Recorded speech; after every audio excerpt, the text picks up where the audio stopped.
You can make hundreds of thousands of dollars selling products like this name brand pair of pants that we can buy for $9.96 at the Walmart website and sell it back on Amazon for $26, making us a $5 profit per item. But if you don't know all the details to look for when you're buying these profitable items, you can accidentally cost yourself tens of thousands of dollars. Trust me, I know it because I did it. So in this video, I'm showing you every mistake I've made on my way to selling over $5 million on Amazon so you don't have to make these mistakes. And after we break down all the red flags, I'm going to show you my favorite sourcing method for finding your first $10,000 worth of profitable products.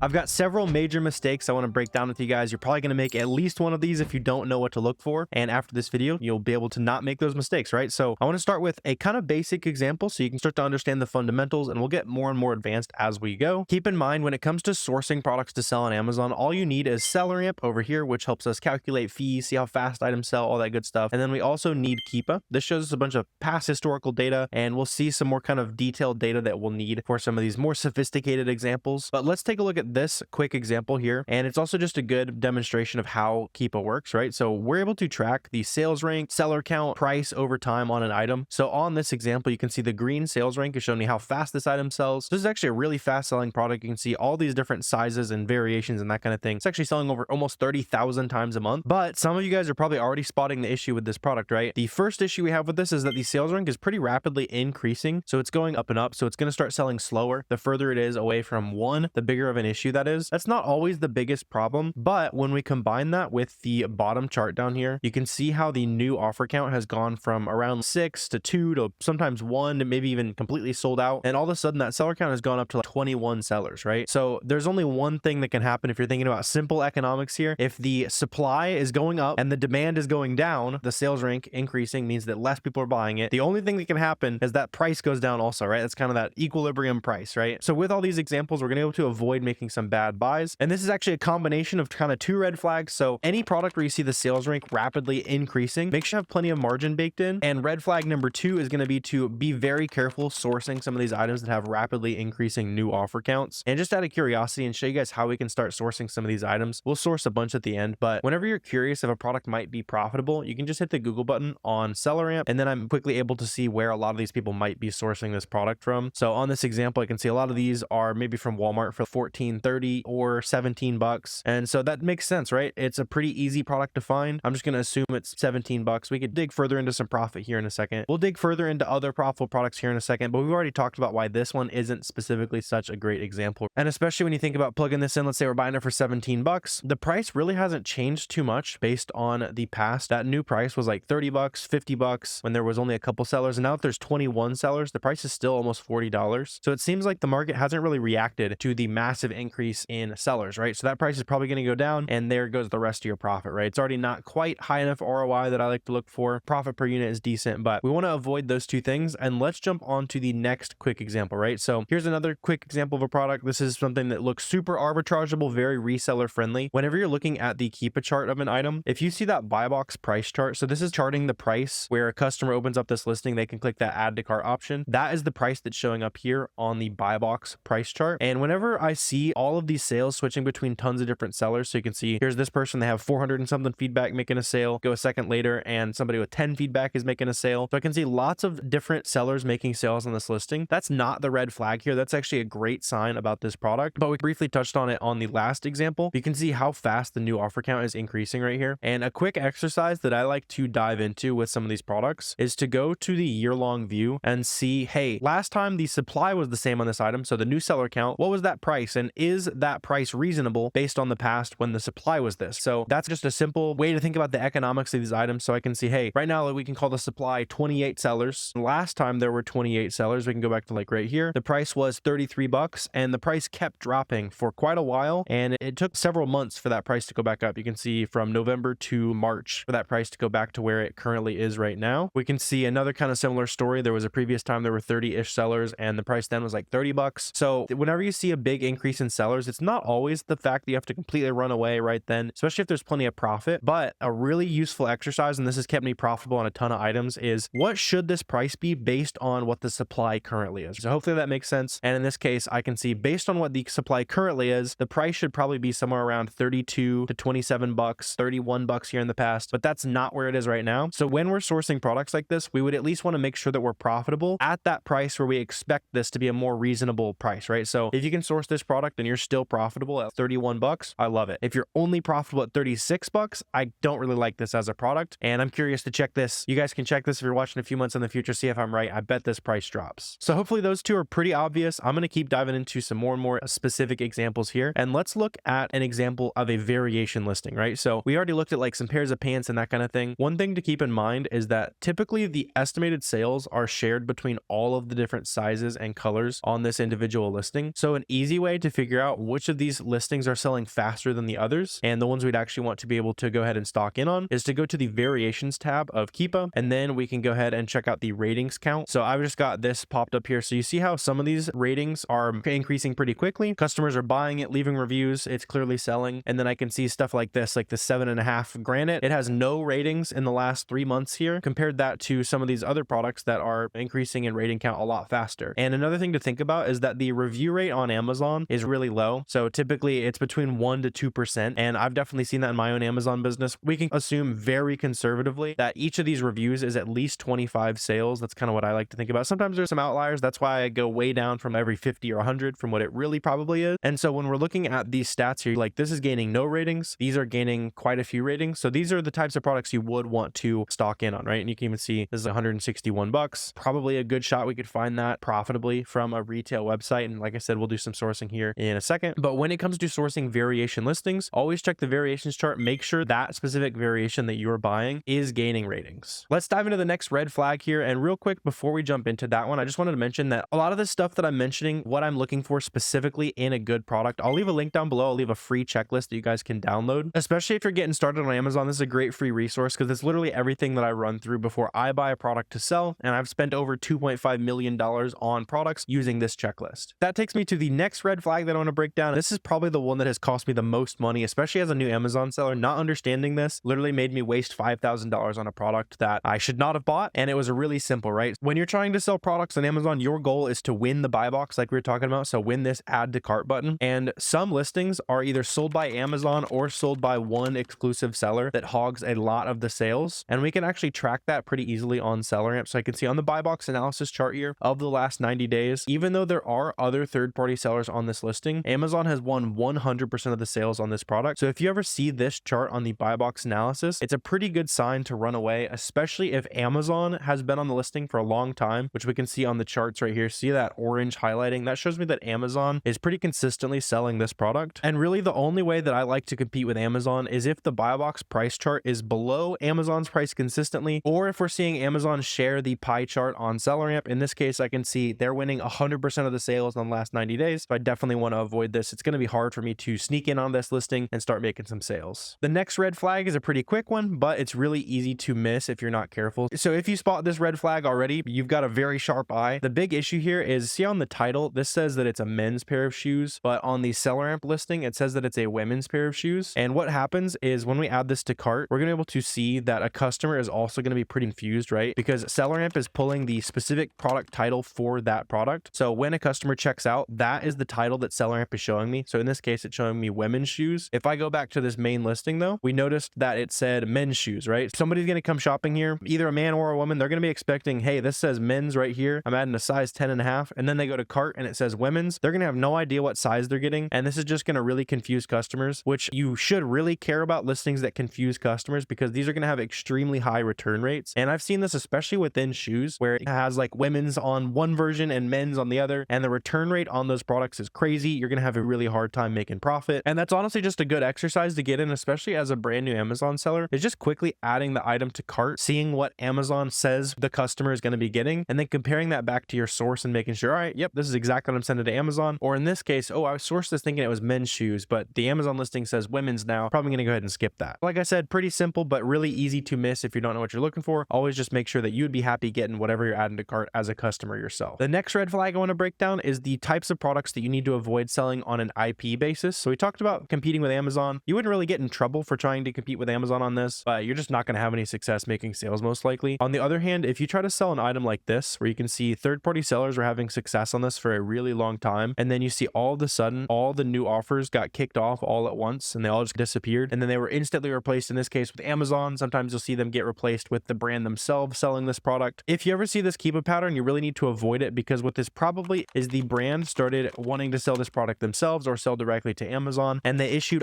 IP complaints. What's important to keep in mind is that there are hundreds of thousands of listings that are safe to sell. The brands themselves are not monitoring the listings, that kind of thing. In fact, some brands are totally cool with resellers selling their products on Amazon. And then we've also got brands like this, where you can see pretty recently this brand started caring about their Amazon presence, and they decided to kick off a lot of third-party sellers. And a lot of these listings will let you continue to list those brands on Amazon. So if you're going to sell any product on Amazon, just make sure that number one, the brand isn't selling it, and number two, make sure that there's no history of everyone who was on the listing getting kicked off all at once, because it's a good sign that they might want to kick you off, and then you're stuck with some bad inventory, and you have to go into Seller Central and appeal that IP complaint violation. Basically show Amazon you're buying legit inventory. Those aren't super difficult to beat, but just avoid the headache and make sure you're sticking to things that have nice consistent history being sold by lots of third-party sellers. This next red flag is another pretty quick one. This one's not always a avoid at all costs kind of thing, but it is something I want you guys to be aware of. So if I go down to the Keep a chart on this product, I can see how old the listing is. So you see it says that this is a 42-day old listing. Usually the newer the listing is, the more it just makes sense, right? It hasn't had a lot of time to settle in, figure out what price this item actually wants to sit at, what's going to be a fair price, and how fast is it going to sell. And just so you guys can see the danger of selling on some of these new products, I really personally just like to make sure that my ROI is really high when I'm sourcing those new listings. As you can see in this example, we had one person on it, and then two, and then it pretty quickly increased to 7 sellers. And then if I zoom out to where we are today, you can see that because it was a new listing and it hasn't quite settled in, the price just continued to drop. So if you're looking at this product literally one day ago, it was way more expensive, and now the price has been free fall here. So that's just another one of those quick things. If it's a new listing, just make sure you're nice and profitable, because a lot of times the price on that listing is going to drop to a kind of the new equilibrium that it's going to sit at for a long time. And you can really find some products that look like they're an amazing home run, but they're a pretty new listing, and they end up dropping in price. So just make sure you check this down here, see how old the listing is. The older it is, the more kind of established it is on Amazon, the more reasonable it is. That price is going to stay nice and stable for you. The next red flag here is also another pretty quick one, but very important. Whenever you're selling a product, make sure that the brand always matches the brand that's actually on the listing. So in this case, you can see this says brand generic, and that's obviously not the brand of this product. Or just make sure that the brand here says like the actual parent company of the brand, that kind of thing, if you're not sure if those are related. The reason for this is especially generic listings are the most severe versions of this. Never ever sell something that's generic branded. Basically what happened is these were made by an unauthorized seller, and a brand at any point could come in here and kick you off of this listing, leave you stuck with inventory. And you can also technically get a copyright infringement complaint, because basically by selling this product as a generic brand, you're pretending that all the hard work they've done to build up this brand, I don't know what this brand is, but we still need to do the proper due diligence and make sure that we are representing all these brands and providing a good service, right? We don't want to say, hey, this brand that you've built up, oh, it's actually called generic, right? You wouldn't want somebody to do that to your brand. That's just a really easy way to get a copyright infringement complaint. Avoid selling on generic brand listings. When you're using SellerAmp, you'll see a little GB pop up here. It'll tell you that it is a generic brand. Stay away from that kind of thing. The next red flag is something that you need to be super careful about. So when we're looking at products like Peeps, I'm filming this right after Easter. It makes sense that this would be at an all-time high in prices, all-time high in demand, or at least pretty high relative to the last year. And we can definitely see that on the Keep a chart. So you can see how last year about this time, the sales rank was still pretty low from Easter, went through like November, not a lot of people interested in buying Easter Peeps. And then we get back closer and closer to Easter, and you can see that the price has recently gone crazy here. So if you're buying anything that's seasonal, whether that's holiday related products or a pair of sweatpants in the middle of summer, that kind of thing, right? Just pay attention to what price that item usually sits at when it's not in its peak demand period. So for in this example, you can see usually this is like a $12 item. When it's really not in demand, it's closer to 11 or even 10 bucks here. The main thing is you don't want to go on these listings expecting that this will be a $16 item for forever, and you go in and get the product checked in. It takes you a week or two to get it listed, shipped into Amazon, all that kind of stuff. By the time it checks in, demand is way down again. No one's interested in this case in buying Easter candy 3 weeks after Easter, and then you're going to have a lot harder time selling this product. So when it comes to holiday or any seasonal products, just make sure you're buying for the right season. If you are going to be buying seasonal products, which I think is a great idea, sometimes there's some really high profit opportunities in those seasonal products. Just make sure that you're going to have your products, if you're doing Amazon FBM where you're shipping to customers, at least a couple weeks before that peak demand season. And if you're doing FBA where you're shipping into Amazon Amazon, and then they're shipping to the customers for you. Make sure that you got those products in hands probably at least 6 weeks ahead of time, so you can give a week or two for items to start checking in, and then you get a few weeks to actually sell those products and have plenty of time to sell out before that peak demand period passes. The next red flag to be on the lookout for, another pretty simple one here. If there's an M on SellerAmp right here, this means that the product is meltable. So SellerAmp is cross-referencing a big giant database that Amazon provides, and in this case we just want to keep in mind that makes sense, right? This is going to be a pretty meltable product. It's a chocolate candy, that kind of thing. If you are planning on selling anything that's meltable, you will not be able to send it into Amazon's warehouses between April 15th and October 15th. Not that you can't sell those products at all, you just have to FBM them. You have to ship them direct to customer, which would mean temperature controlling what you're shipping, which is going to be pretty expensive, or at least verifying that whatever you're shipping is not meltable. I've definitely done that before. There's been like some supplement products that were marked as meltable. They weren't actually meltable, and I made a bunch of money FBMing those all throughout the summer because everybody else just assumed that Amazon was right. But once we get back into the colder months, when it's October through the beginning of April, you can ship those products into Amazon FBA all day long. Just keep in mind, if there's an M there, you're going to have to get creative during the summer. So let's talk about the last major red flag here, and then we're going to use all this information that we learned together to find an awesome profitable product together, and I'll show you my favorite sourcing method for finding those items, right? The last thing I want to emphasize here as far as red flags is to be careful buying things that have really low feedback. It usually just indicates that customers are feeling either misled or the product breaks really easily, that kind of thing. So you can see on this item, it has 2 stars of 45 reviews. So people really hate this product. Even on products that have good ratings, you can sometimes get some feedback where people might say, oh, this product broke in shipping, that kind of thing. All right, noted, I need to add some extra protection, right? In this case, you can see people think that it is an 8-pack when I don't really see that being evidenced anywhere. Sometimes on these listings, there might be like one place where customers are feeling misled, or there used to be something on this listing that kind of indicated that it was 8. And then you can also see, I noticed on some of these people were complaining about how it arrived like broken. Somebody else is complaining about how it's like dried out. This is like a really egregious example of a product that people just hate buying on Amazon. So when you're buying, just take a quick peek at that star rating and avoid anything that has a super low rating. Usually I'm buying products that are above like 3.8, 3.9 and higher. But now that we've got the not so fun part out of the way, let's have some fun and use all this to source a profitable item together. Once again, if you want to have all that kind of stuff we just broke down in notes, grab that free checklist down below, and let's use this single profitable example we started the video with to find a ton more winning items, right? So I use Athletic Works as an example because it's a brand that's going to be auto ungated for pretty much any Amazon seller account. So if you've never sold anything on Amazon, you can try adding Athletic Works, Stafford, Red Heart, those kind of brands, and most new Amazon sellers are going to be able to sell those right away. And the reason why this is valuable for us is when we go to the offers tab, in this case, there's literally only one person who's selling this listing and they're a brand new Amazon seller. When we go into the offers tab of these products, we're going to be able to see all the other products that they're currently having success selling. And since we know that this seller has to be buying things from Walmart and they're selling auto ungated products on Amazon, there's going to be a good chance that the people on this listing or any other Athletic Works listing, that kind of thing, are going to have some products that are easy for us to find as well. So let's jump in and see what this person is selling. So this person's actually, it's interesting. It seems like this person's selling mostly like books and that kind of thing. I'm just going to focus on their name brand products. And as we're looking through the SellerAmp storefront view, we're going to be able to really easily figure out if any of their stuff is worth digging into further. So on this example, I can see I need to buy this for 21 cents to be profitable. Don't really see that happening. We need to buy this for $2 to be profitable. I'd be pretty surprised if that was the case. We can check. Yeah, so it's $7 when we Google it there. I can also zero in on any of the other brands that they have had success selling. So this looks to me like a seller who's doing a little bit of used books and also selling some stuff, just kind of getting their feet wet in online arbitrage at the same time. So you can actually see, just based on the example that we started with, that there are a bunch of other